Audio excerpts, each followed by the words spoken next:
Hi and welcome back to Cut the Kragle. I'm really sorry it's been such a while since my last video. In the real world, I have been busy moving house, so I had to put the LEGO world on hold for a little bit. But I'm back, and I have a bunch of sets to review and a couple of custom builds I am working on. The first set I built in my new home was this, the UCS BB-8. Now, before it all kicks off in the comment section, I know this is not an official UCS set, but let's be honest, it is a UCS set in all but name.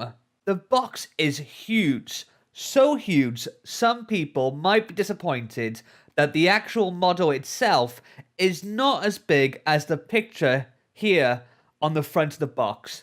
But honestly, I went in kind of knowing that and was super excited to finally get around to building it. Okay, let's take a look.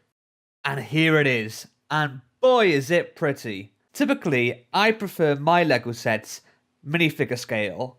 That's not to say I don't appreciate the larger scale models, but personally, I tend to stick to minifig playsets and vehicles. But as soon as I saw this, I knew I just had to get it. This thing is an absolute beaut. Like I said, it's a little smaller than the picture on the box, but you know, compared to, say, my fist, it's still a decent size, and it's pretty solid.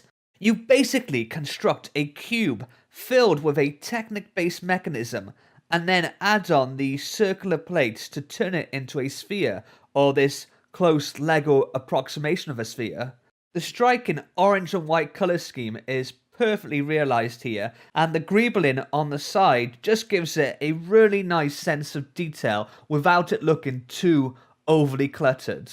The head is just as detailed and attractive as the main body of the droid, and in particular, I really like how they've recreated the main sensor or eyepiece here with a couple of dish pieces.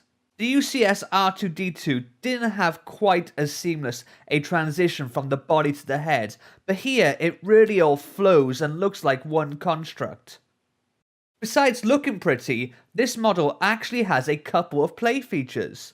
The first, if you turn the side here counterclockwise, then the front panel opens and out comes the little thumbs up torch, recreating a fan favourite moment from The Force Awakens. The flame itself is a Nexonite spearhead in a new trans blue, which does a pretty good job of recreating the look of a little lighter flame, but the angle does look a bit off to me. To really make it a proper thumbs up, it should be at a more of a 90-degree angle. I don't know, there might be a way to tweak that, but this is the way the instructions place it and the way it's shown on the box. Now, if you turn the sides back, the flame retracts, but the door here does not close by itself. You have to just pop it closed. The second play feature is on the other side. If you turn this one, either way really, you can animate the head back and forth. The accuracy of the movement is astonishing. It is so spot on to the way BB-8 moves in the film. It's amazing how well they've captured his movement with a few pieces of LEGO and an elastic band.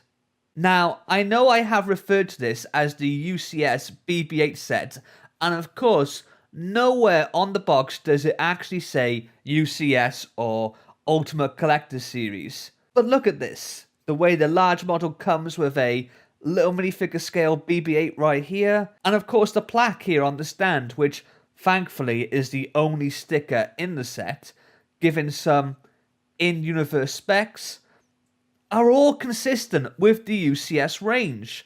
Honestly, the only reason I think this didn't get the UCS label was because it was released so close to the new UCS Millennium Falcon set. But even without the title or rank of Ultimate Collector set, this is a fantastic model for any Star Wars LEGO collector.